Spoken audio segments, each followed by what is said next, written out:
राखी पौर्णिमा अर्थात रक्षाबंधन हा भावा बहिणींचा सण म्हणून ओळखला जातो।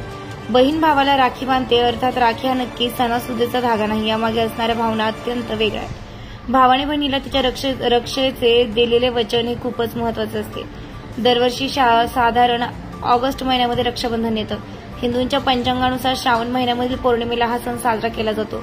पूर्वापार ही परंपरा चालत आली आहे। यंदा 19 ऑगस्ट रोजी रक्षाबंधन सण साजरा होत असून याच अनुषंगाने आपल्यापासून दूर असलेल्या 24 तास रक्षणासाठी व्यस्त असलेल्या सीमेवरती देशाचे रक्षण करणाऱ्या सैन्य दलातील जवान, पोलीस आणि एसटी बस चालक, वाहक आदी कर्मचाऱ्यांना रक्षाबंधन सण साजरा करता यावा म्हणून नाशिकच्या नांदगाव येथील विजय हायस्कूलमधील विद्यार्थ्यांनी इको फ्रेंडली राखी कार्यशाळा तयार केल्या।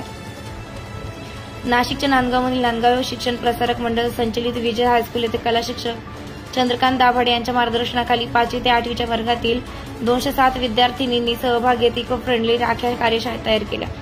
टाकाऊ वस्तूपासून 350 आकर्षक राख्या विद्यार्थिनींनी तयार केल्या असून या राख्या भारतीय सैन्य दलातील जवान, पोलीस, एसटी बस चालक, वाहक, विद्यार्थ्यांचे रिक्षा, जीप चालक, स्वच्छता कर्मचारी यांना औक्षण करून बांधण्यात येणार आहेत। या कार्यशाळेला शाळेतील सर्व शिक्षक वृंदांचे सहकार्य लाभले असून या उपक्रमाबाबत सर्वत्र कौतुक केलं जात आहे। 5वी ते 8वीच्या विद्यार्थ्यांनी कार्यशाळेत तयार केल्या इको फ्रेंडली राख्या।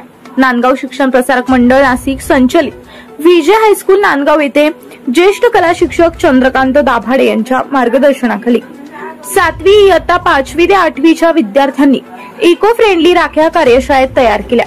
टाकाऊ वस्तूंपासून 350 आकर्षक राख्या विद्यार्थिनींनी तयार केल्या। या राख्या भारतीय सैन्य दलातील जवान, पोलीस, एसटी बस चालक, वाहक, विद्यार्थ्यांचे रिक्षा, जीप चालक, नगरपालिका स्वच्छता कर्मचारी यांना औक्षण करून बांधण्यात येणार आहे।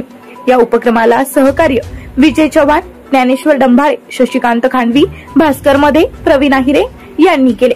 उपक्रमाचे कौतुक शालेय समिती अध्यक्ष संजीव धामणे, मुख्याध्यापक लक्ष्मीकांत ठाकरे, उपमुख्याध्यापक खंडू खालकर, पर्यवेक्षक मिलिंद श्रीवास्तव यांनी केले।